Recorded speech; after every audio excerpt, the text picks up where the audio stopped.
itang anak, dalating din doktor alas 9. Inas niya itang tayabi na may siraya.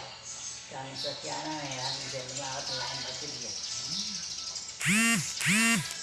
Bani na siraya niya. Pag-service niya kay Clark. Kaya bisa lumakad. Ang banang itang mataba. Tuwang ito. Pero pala siguro na po. Kaya paano ito namin ito?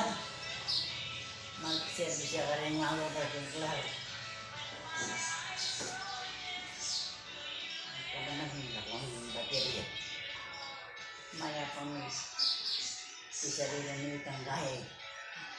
Siya na nita. Ang pala rin eh. Marakal. Then baterya sa yan, magkaan lang. 7,000. O, kumusta ako po? Magaro ko pa po lalakad.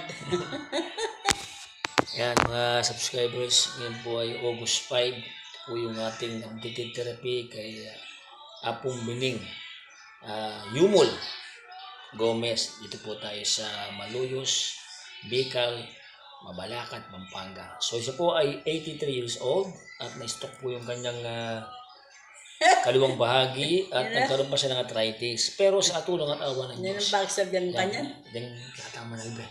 So sa lahat po ng nanonood ng vlog po namin din, maraming salamat po at sa mga nag-subscribe po at mag-subscribe ko yung muli si Papa po. Maraming salamat po.